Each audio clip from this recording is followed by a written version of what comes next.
wabarakatuh. Selamat pagi, salam sejahtera bagi kita semua. Pada kesempatan kali ini, saya, Nabila Putri Raya Rabani, nomor absen 23 dari kelas 11 IPA 5, akan membahas mengenai pandemi yang sedang melanda dunia. Ya, novel coronavirus. Pertama-tama, marilah kita ucapkan puja-puji syukur kepada Tuhan Yang Maha Esa atas limpahan rahmat serta hidayahnya lah kita semua masih diberikan kesehatan hingga saat ini. Sekarang ini, dunia sedang diguncangkan oleh wabah coronavirus ini.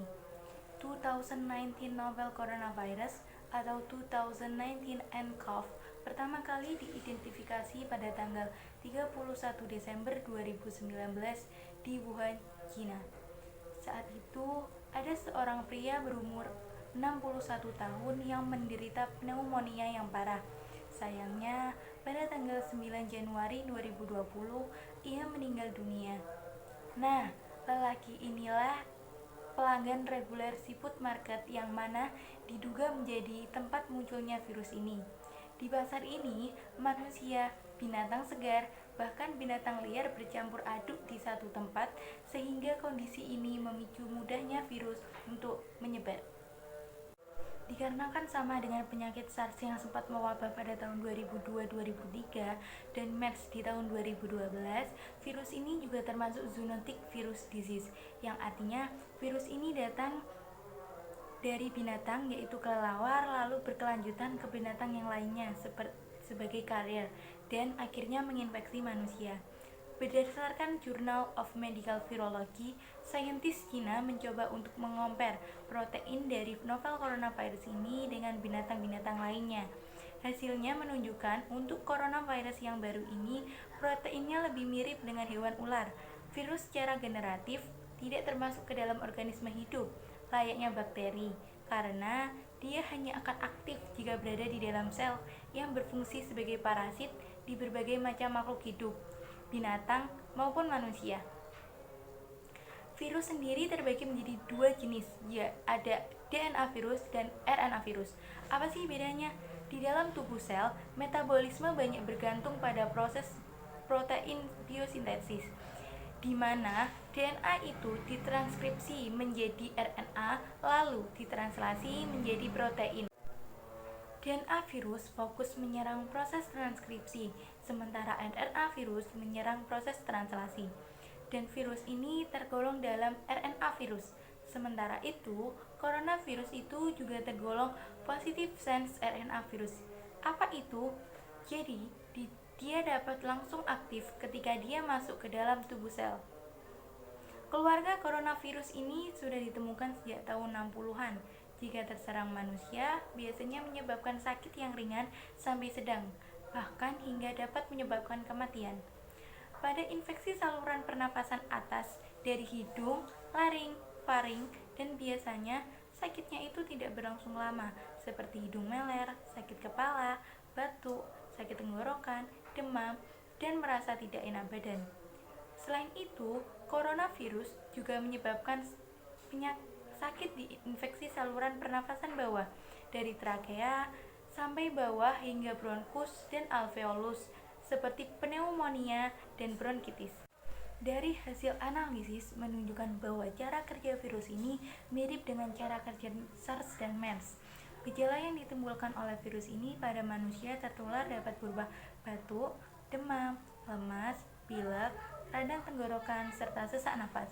Kondisi ini semakin banyak korban akibat wabah pandemi coronavirus teruslah bertambah.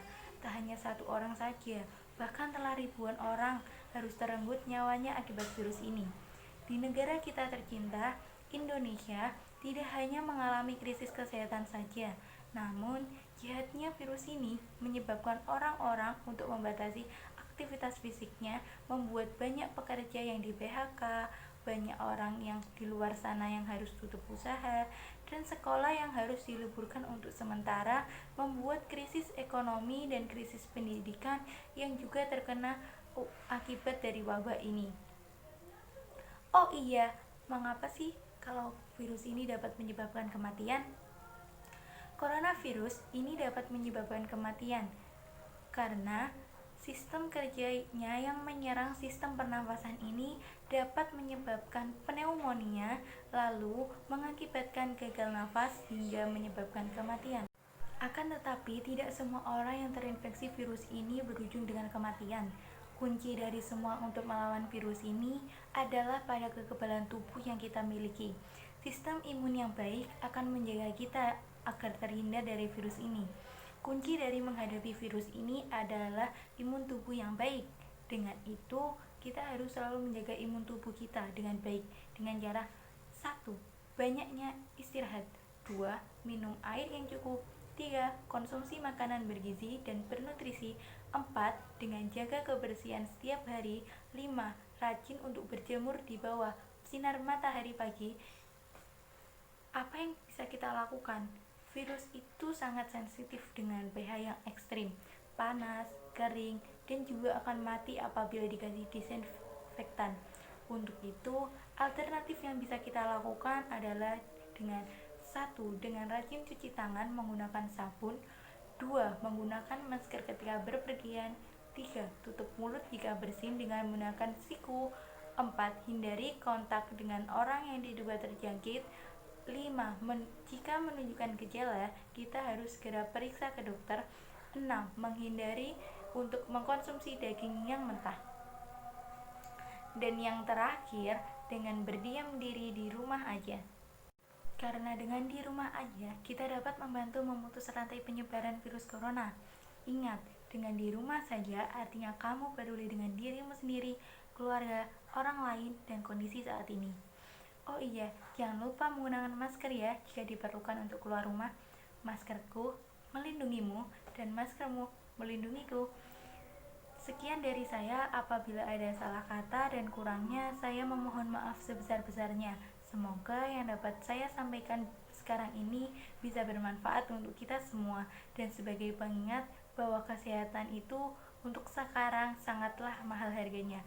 Wassalamualaikum warahmatullahi wabarakatuh.